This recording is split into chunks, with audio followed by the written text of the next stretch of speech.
What's going on, people? It's your boy, MrBucketlist, and today I want to do my second official podcast. Now, this may be my second official podcast, but this is going to be my last podcast or last post in general dealing with the COVID-19. The reason why like I said in my previous podcast, I've seen so many people posting false information about theme parks and how it's going to be and this and just all these different predictions that just literally haven't come true or not going to come true because they don't have legitimate information. The only reason why I'm doing this actual podcast is theme parks, at least in Florida here now and in other states as well, actually are opening back up. So I actually do have legitimate information, and not to mention I have experience as well. So I want to go ahead and get into that. In the past, I did work while I was an intern at Disney World, and then I did work as a first responder and in security at Universal Studios. So like I said, I have some experience actually at working at theme parks and how they operate when things like this happen. I'll give you an example. So as far as Universal Studios, the reason why I initially got hired was due to an employee getting stabbed.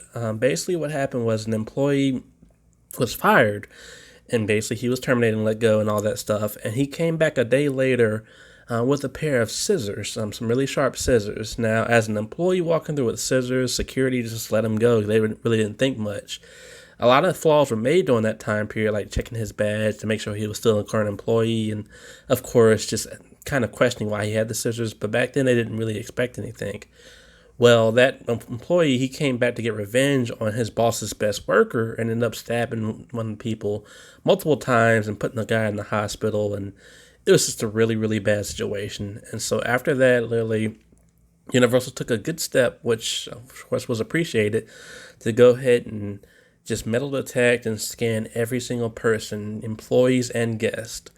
Now, like I said, that's when I first got hired. So literally, when I got hired, their goal was to get to 100%, and when I got hired, it was around 25%. And so eventually, before I left, we did make it up to 100%. But it was a task, and I mean, it was uncharted territory because no other park, at least in America, had ever done that on that scale. And so, I mean, you had pushback from managers and supervisors and employees and guests. It was just pushback from everybody because no one felt like they wanted to be inconvenienced because of that whole metal detection stuff. And so it was a nightmare. I'll tell you that right now.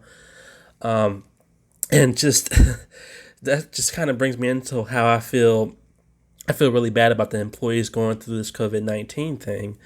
I mean, when it comes to uncharted territory, you have so many people working against you instead of trying to work with you, understanding that, look, you're just trying to do what's best for everybody.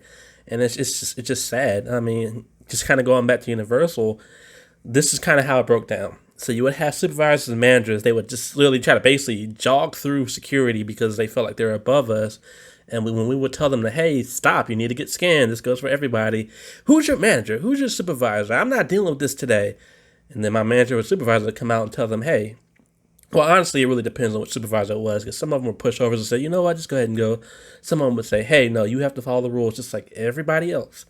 And then it would come to the guests. I mean, you would have your mom and your dads trying to control their kids while getting mad at you for asking to see their pocketbook or their bag and scanning it. And then, of course, you had the teenagers that always wanted to keep their cell phones in their pockets, and basically they would walk to a metal detector and it would beep, go off, and they would have to get basically physically scanned by like a wand, and they say, "Oh my goodness, my cell phone has metal in it."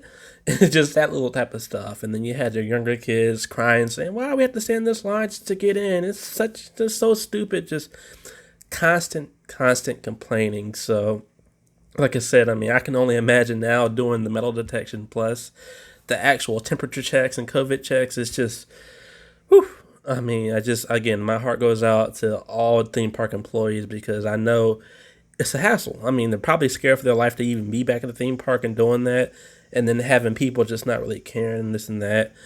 It's really tough. And that's one reason why I left Universal. One, because, I mean, the pay was extremely low and I wanted to make an actual career. And two, I mean, because of the supervisors being so wishy-washy about procedures versus us trying to do the right thing for guests and employees, it really wore on me. So, I mean, I was out of there. But like I said, as far as my thoughts going to a theme park around this time period, For me personally, I mean, as you all know, I'm an avid theme park person. I mean, I have plenty of videos in 4K when I literally, I mean, if I had to stand in lines just to get front row seats to go to all different shows. I mean, I do this for you all and for myself as well because I just love the environment. But with that said, I mean, as much as I'm a huge avid theme park person and I literally live basically in Tampa and basically, I mean, around Orlando as well. And it's just, I can go to a theme park whenever I want because I have annual passes to all these parks, but I just don't have the urge to go. I mean, a lot of people are saying, oh, I need to get back ASAP. I don't care about wearing a mask and this and that. I don't care about wearing a mask either. I actually prefer to wear a mask anywhere in public, including the theme park. But it's just like, why take the chance? I mean, again, like in my previous video, I was telling people that I mean you're going to get a slimmed down experience. I mean half the things are not going to be open. You have to do all this distancing, and I mean it's not going to be the same for right now. So I mean, why would you spend all your money on a trip to get a watered down experience when you just wait a little bit and go and during a time period when it's going to be just I'm not going to say back to normal, but more at a more standard that people are usually used to by then. I mean that's I don't really know how to explain it without kind of making it sound complicated, but it's just like if you've been to a theme park maybe 2 or 3 months before COVID happened versus going to it now, it's just not the same and it won't be the same. And it's just like, at least for the time being, it's just, I really recommend not going. And apparently, even the numbers are low in Florida, only locals are really going, which is good. I mean, I don't want to have people out of jobs. So, I mean, it is a kind of touchy subject because I've been in that position where I was clamoring to get hours and it was so hard to get hours and I was scared and this and that. So I understand with those workers and I understand the companies as well saying, hey, I mean, if the places aren't open, we really can't pay people because we're bleeding money. So I get all that. But at the same time, I mean, as a consumer, personally myself, I'm not rushing to go out to a theme park. It's just, to me, it's just unreasonable.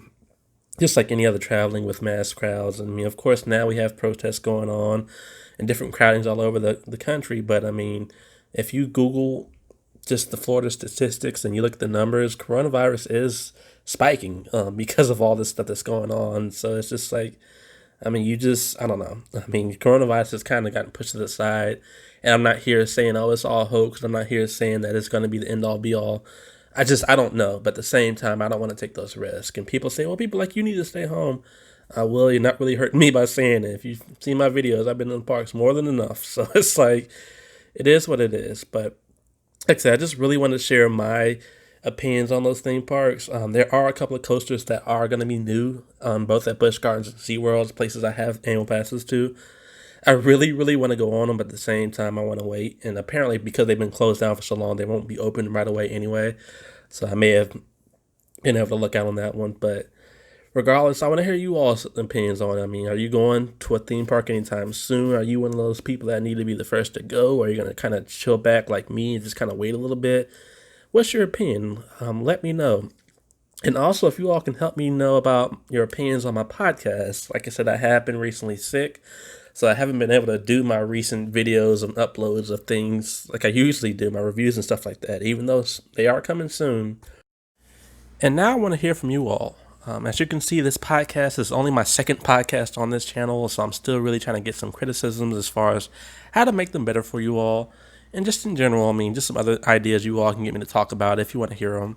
Other than that, like I said, I really enjoy you all listening to this particular podcast and hope to see you soon. It's your boy, Mr. Bucket List. Peace out.